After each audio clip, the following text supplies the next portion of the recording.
인류의 스승 석가모니 공자 소크라테스 예수 어떻게 살라고 하는가 104번째 시간입니다. 하나님의 형벌에서 벗어나는 방법이라는 소제목하에 4개의 문제로 구성이 되어 있습니다. 자, 우리가 두 번째 불순종 그리고 그 두 번째 불순종에 의해서 이 세상은 이제 철저한 그런 암흑 상태가 되어 버렸다. 자, 하나님의 그러한 형벌에서 어떻게 벗어날 수 있는가 하는 것들 지금까지 쭉 살펴왔는데요. 자, 오늘은 이제 종합적으로 마무리하는 그런 시간이 되겠습니다. 자, 1번부터 문제를 먼저 읽어보도록 하겠습니다. 자, 1번. 하나님은 선악과를 먹고 타락한 인류에게 형벌을 내렸습니다.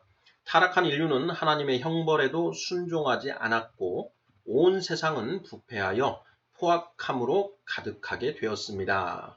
자, 하나님은 세상이 이렇게 될 것을 알았을까요? 몰랐을까요? 2번, 석가모니는 이러한 세상을 불난집에 비유하였습니다. 놀라운 통찰력이 아닐 수 없습니다. 불난집에 비유해서 아버지는 아이들이 집 밖으로 스스로 나오게 할 수단을 강구합니다. 무엇인가요? 3번, 탕자는 자신의 잘못을 깨닫고 스스로 고향집으로 돌아옵니다. 성경은 인류가 하나님의 형벌과 이로 인하여 초래된 문제 상황에서 벗어날 수 있는 길을 제시하고 있습니다. 남자가 평생 노역형으로부터 벗어날 수 있는 방법은 무엇인가요? 4번, 여자가 남편의 지배로부터 벗어날 수 있는 방법은 무엇인가요? 이렇게 해서 모두 4개의 질문입니다. 자, 1번부터 답을 찾아가 보도록 하겠습니다. 이미 다 이야기가 된 것들이니까 이제 정리하는 그런 차원에서 간단하게 짚어보도록 하겠습니다. 자, 1번. 하나님은 선악과를 먹고 타락한 인류에게 형벌을 내렸습니다. 자, 타락한 인류는 하나님의 형벌에도 순종하지 않았고 온 세상은 부패하여 포악함으로 가득하게 되었습니다. 자, 하나님은 세상이 이렇게 될 것을 알았을까요? 몰랐을까요? 하는 질문입니다.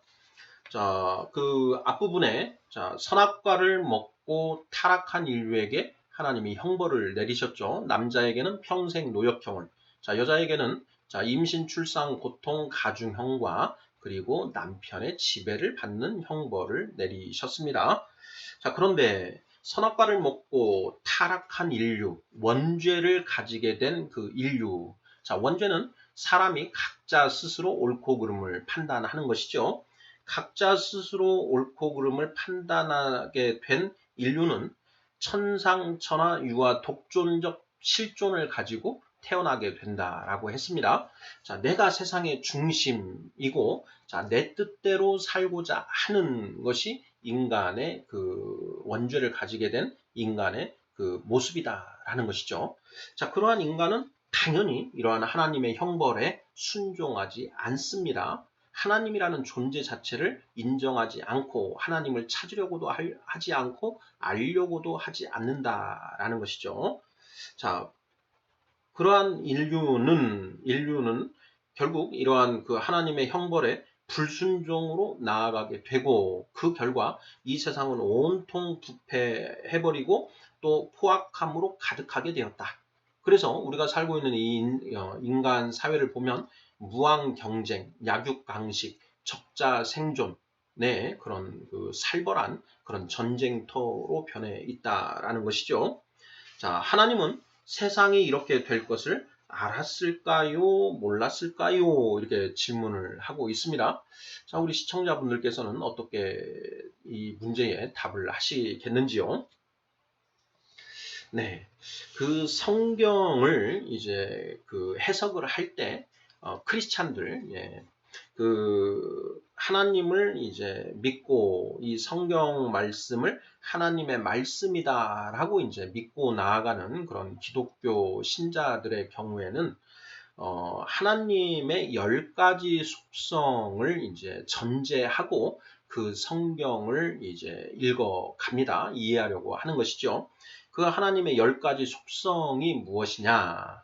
자, 먼저 10가지 속성은 이것입니다. 자, 전지, 전능, 전지, 모든 것을 알고 계시고, 전능, 모든 것을 할 수 있고, 전지, 전능, 그리고 하나님은 영원하시다. 그리고 불변, 변하지 않으시는 분이다. 영원 불변. 그리고 이 세상을 창조하셨고 통치하고 계시고, 그리고 이 세상 모든 곳에 존재하신다. 예, 이걸 갖다가 이제 통치, 편재 이렇게 이야기를 합니다. 이렇게 해서 6가지. 전지, 전능, 영원, 불변, 통치, 편재. 자, 그리고 이제 4가지를 더 이야기하는데요. 자, 하나님은 완전한 자비를 가지고 계시고, 또 하나님은 완전한 성실함을 가지고 계시고, 그리고 하나님은 완전한 정의롭게 행하시고, 또 완전히 공의롭게 행하신다. 자, 이렇게 해서 자비, 성실, 정의, 공의 이렇게 해서 모두 10가지를 하나님의 속성으로 이제 그 기본 전제를 합니다. 그래서 이제 크리스찬들 같은 경우에는 그 성경을 이제 읽을 때 그 하나님의 10가지 속성을 반드시 염두에 두고 그 성경책을 읽어 간다라는 것이죠. 자, 질문이 이렇습니다. 자, 하나님은 세상이 이렇게 될 것을 알았을까요? 몰랐을까요? 하는 그런 질문입니다. 자, 이 문제와 관련되어 있는 그 10가지 속성 중에 하나는 바로 전지, 모든 것을 알고 계시는 분이다.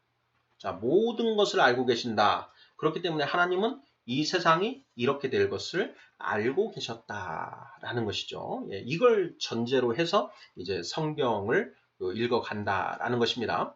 자, 그러면 이제 크리스찬들은 이제 이런 질문을 던지게 됩니다. 자, 하나님이 자, 이렇게 될 것을 알고 계시면서도 자, 그렇게 하셨을 때에는 뭔가 하나님이 의도하신 바가 있는 게 아닌가? 그렇다면 하나님이 의도하신 바는 무엇인가 하는 것. 이것을 이제 탐구하게 되어 있다라는 것이죠. 이 문제에 대해서도 이미 우리가 살펴보았습니다. 자, 그 문제에 대해서 예수님이 답을 주셨다. 그게 이제 탕자의 비유였다라는 것이죠. 자, 형벌의 목적은 그 죄에 대한 그 처벌에도 목적이 있지만 그 처벌 외에 또 다른 목적으로 교화, 개선의 목적이 있다라는 것이죠. 그래서 평생 노역형과 그리고 임신, 출산, 가중형, 남편의 지배를 받는 그러한 형벌, 그런 형벌을 통해서 이 인류가 자신의 죄를 깨닫고 그 죄에서 돌이켜서 그 죄에서 벗어나서 더 업그레이드된 존재가 되는 것, 그것을 이제 목표를 하고 있다라는 것을 알 수가 있다라는 것이죠. 예. 자, 하나님은 세상이 이렇게 될 것을 알았을까, 몰랐을까 하는 그런 질문에 대한 답은 예, 알았다, 알고 계셨다 이렇게 답을 하면 예, 맞을 것 같습니다. 자, 2번 문제 보겠습니다. 자, 석가모니는 이러한 세상을 불난집에 비유하였습니다. 놀라운 통찰력이 아닐 수 없습니다. 불난집에 비유해서 아버지는 아이들이 집 밖으로 스스로 나오게 할 수단을 강구합니다. 무엇인가요? 네, 불난집의 비유에 대해서 이미 우리가 살펴보았습니다. 자, 이 세상에 살고 있는 우리 모든 이 사람들, 불가에서는 이제 중생이라고 표현을 하죠. 자, 그러한 중생들은 바로 이 불난집에 불에 활활 타오르고 있는 그 집 안에서 불이 난 줄도 모르고 희희낙낙거리며 유유자적하고 있는 그런 아이들의 모습과 같다라는 것. 예, 이것을 우리가 살펴보았지요. 자, 석가모니는 그렇게 이 불난 집 안에서 희낙낙거리고 있는 그 중생들을 그러한 어떤 상황에서 끄집어내고자 하는 것. 이것이 이제 석가모니 부처님의 그 가르침의 목적이었다라는 것이죠. 자, 그 불난집의 비유에서 그 아버지가 아이들을 집 밖으로 나오게 하기 위해서 어떤 수단을 강구했는가 하는 것 이미 살펴보았었죠. 자, 어떤 수단이었습니까? 네, 정답은 아이들에게 자, 너희들이 정말 재미있어 할 그 장난감 수레를 너희에게 주겠다. 그러니 어서 나와라. 이렇게 이제 그 얘기를 했다라는 것이죠. 그래서 아이들이 그 아버지의 그 말을 듣고 그 장난감 수레를 갖고 싶은 욕심에 모두 다 뛰쳐나왔다. 그래서 그 불의 위협으로부터 벗어날 수 있게 되었다라는 것. 예, 이거 이미 살펴본 바 있습니다. 이제 그때 당시에는 이제 수레라고 했는데, 뭐 요즘 같은 경우에는 뭐 장난감 자동차, 뭐 이렇게 우리가 생각을 해보면 맞을 것 같습니다. 자, 그런데 그 불난집의 비유에서 그 아버지가 이제 나온 아이들에게 장난감 수레를 주나요? 안 주나요? 네, 장난감 수레를 주지 않고 진짜 수레를 주지요. 진짜 좋은 그 수레를 줬다라는 것입니다. 자, 오늘날로 한다면 아이들에게 장난감 자동차를 주겠다라고 해서 아이들이 나왔는데 그 나온 아이들에게 진짜 멋진 차를, 정말 좋은 차를 줬다라는 것이죠. 아주 뭐 좋은 그런 차를 줬다. 이렇게 생각을 해보면 이제 되는데요. 이 불난집의 비유에서 이제 석가모니가 궁극적으로 하고자 했던 그 내용은 이제 소승불교, 대승불교와 이제 관련된 그런 내용이었죠. 장난감 차를 주겠다, 수레를 주겠다라고 해서 이 사람들이 이제 그 석가모니의 가르침을 받아들이고 그렇게 해서 이제 나왔는데 그 이후에 이제 석가모니 부처님이 이제 대승으로 나아가야 하는 것에 대해서 이제 또 말씀을 하시니 그 제자들이 아니 그 장난감 수레를 주시겠다라고 해놓고 안 주시는 것 아닙니까? 이렇게 이제 투덜댄다라는 것이죠. 자, 그것과 관련해서 바로 이제 이 비유를 통해서 자, 장난감 수레를 주겠다라고 했는데 진짜 좋은 그런 수레를 준 것이 잘못이냐 뭐 이렇게 하면서 그 깨닫게 하셨다라는 그런 내용들 우리가 살펴보았습니다. 자, 3번 문제 보겠습니다. 자, 탕자는 자신의 잘못을 깨닫고 스스로 고향집으로 돌아옵니다. 성경은 인류가 하나님의 형벌과 이로 인하여 초래된 문제 상황에서 벗어날 수 있는 길을 제시하고 있습니다. 자, 남자가 평생 노역형으로부터 벗어날 수 있는 방법은 무엇인가요? 자, 탕자가 자신의 잘못을 깨닫고 스스로 고향집으로 돌아왔다라는 이야기를 이제 예수님이 해주셨죠. 자, 그 탕자의 비유를 통해서 우리가 이제 알 수 있는 것은 하나님이 우리에게 내리신 이 형벌, 그 형벌 속에서 자신의 잘못을 깨닫고 회개하고 이제 자신을 온전히 바로 세우는 그래서 온전한 모습으로 교화 개선되는 그것에 대해서 이제 말씀하고 계신다라는 것을 알 수가 있는 것이고요. 자, 나아가서 성경은 자, 인류가 그 하나님의 그 형벌 그리고 이것에 대한 불순종으로 인하여 초래된 그 문제 상황에서 벗어날 수 있는 길을 성경이 제시하고 있다라는 것입니다. 자, 남자가 평생 노역형으로부터 벗어날 수 있는 방법이 무엇이었는가 하는 것 우리가 살펴보았지요. 자, 방법은 무엇이었나요? 네, 자, 정답은 하나님의 평생 노역형에 온전히 순종함으로 나아가는 것이었다라는 것이었죠. 자, 우리가 이제 여기서 역발상이라고 하는 얘기를 이제 나누어 봤습니다. 하나님의 그 형벌, 그 형벌에서 어떻게든 벗어나려고 그 형벌에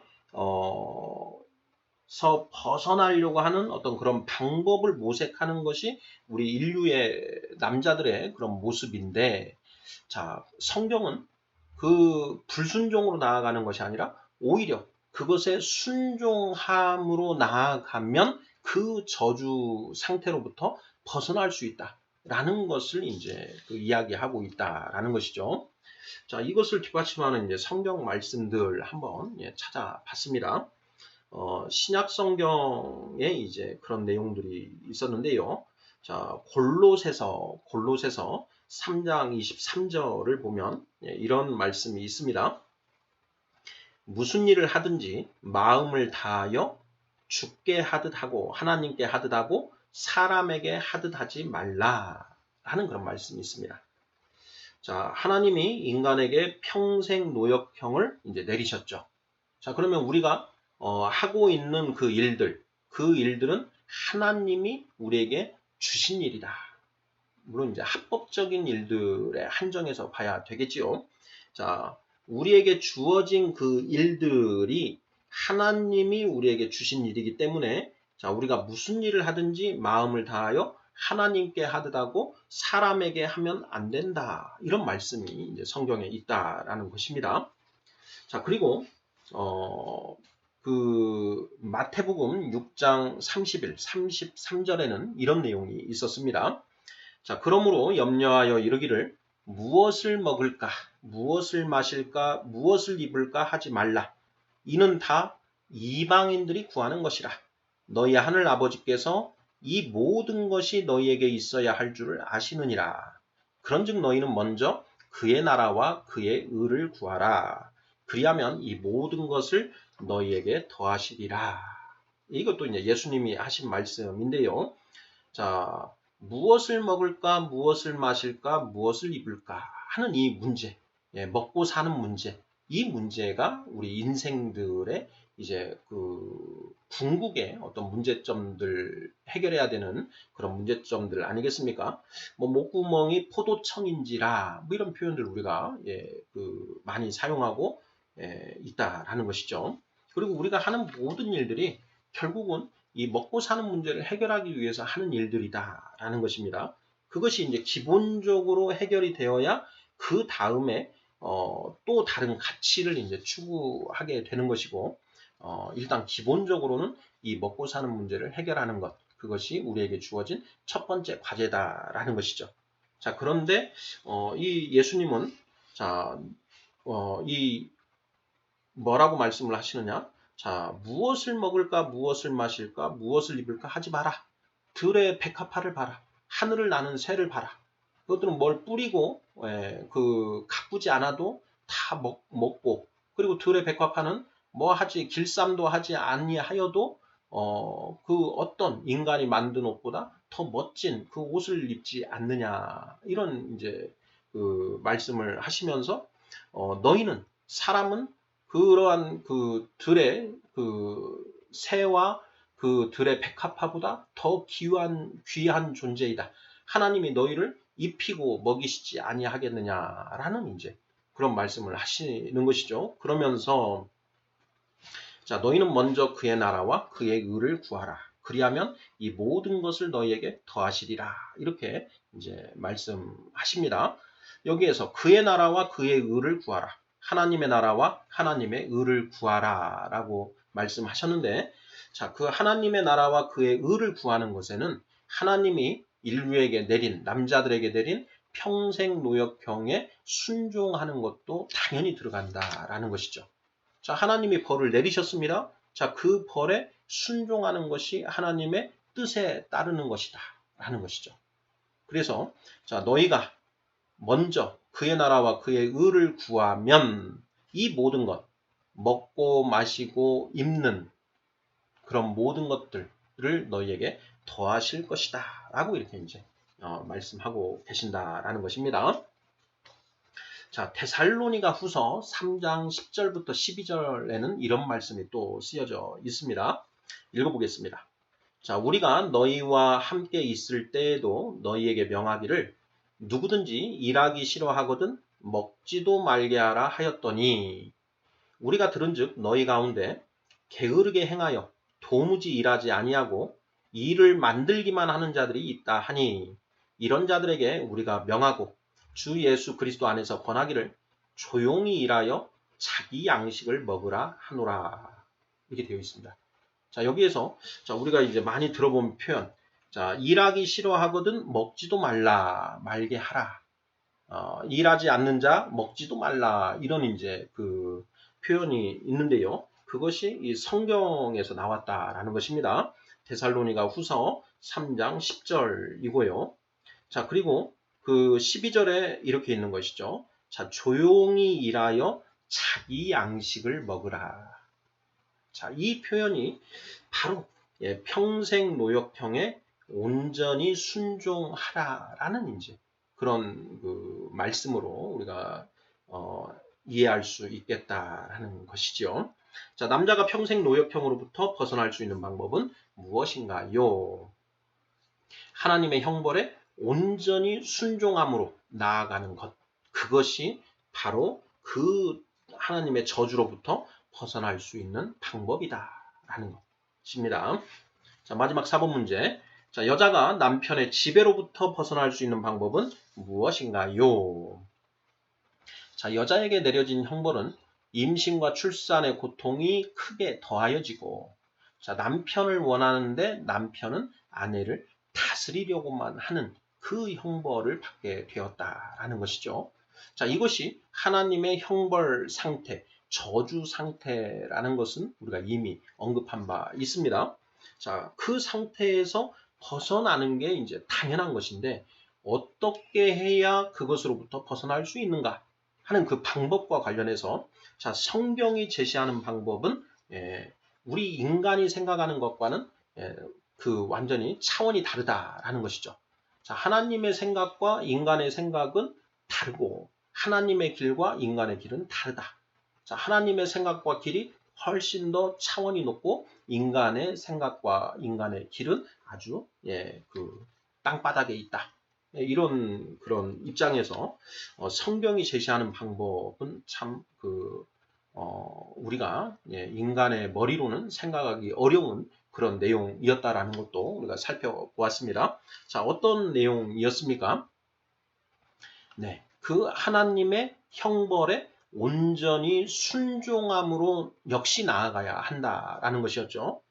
자, 남편의 지배, 남편이 지배하려고 하는데 그러한 남편의 지배에 완전한 순종으로 나아가는 것이 그 저주 상태로부터 벗어나는 방법이다라는 걸 성경이 말하고 있다라는 것이죠. 에베소서 5장 33절이었습니다. 그러나 너희도 각각 자기의 아내 사랑하기를 자신같이 하고 아내도 자기 남편을 존경하라. 아내는 남편을 원합니다. 남편의 사랑을 원하는데 남편은 아내에게 사랑은 주지 않고 다스리려고만 한다라는 것이죠. 자, 이 저주 상태에서 벗어나는 방법이 자, 여자가 온전히 남편이 지배하려고 하는 그 남편의 온전히 순종함으로 나아가면 자, 남편은 그 아내가 원하는 사랑을 주게 된다.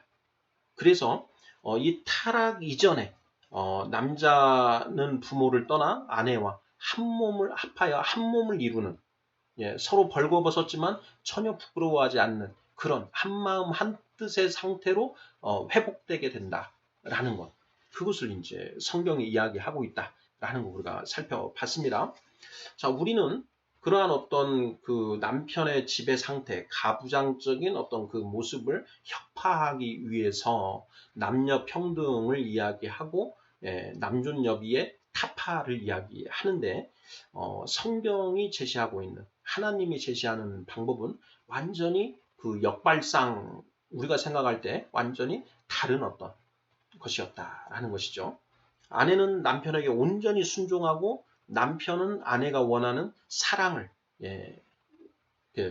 주는 것. 내 몸처럼 남편이 자기 몸처럼 아내를 사랑하는 것이 그 저주로부터 벗어나는 방법이다. 라고 성경은 말하고 있다는 걸 살펴보았지요. 자, 하나 더 우리가 살펴보자면 자, 여자에게 가중된 출산과 그 임신과 출산 고통 가중형과 관련해서는 자, 어떤 해결책을 제시하고 있는가? 신약성경 디모데전서 2장 15절을 보면은요. 그러나 여자들이 만일 정숙함으로써 믿음과 사랑과 거룩함에 거하면 그의 해산함으로 구원을 얻으리라. 아이를 낳음으로 구원을 얻을 것이다. 오히려 그 임신과 출산의 고통이 크게 가중이 되었는데 그것에 순응하면서 나아간다는 것이죠. 그래서 아이를 기꺼이 낳고 낳음으로써 오히려 그 저주로부터 벗어나게 된다. 참 우리 인간의 머리로서는 이해하기 힘든 그런 방법, 도저히 생각할 수 없는 그런 방법을 성경은 해결 방법으로 제시하고 있다라는 것, 이것도 우리가 살펴봤었습니다. 자, 인류의 스승 석가모니 공자 소크라테스 예수 어떻게 살라고 하는가? 104번째 시간 하나님의 형벌에서 벗어나는 방법이라는 소제목 하에 4가지 문제 살펴보았습니다. 감사합니다.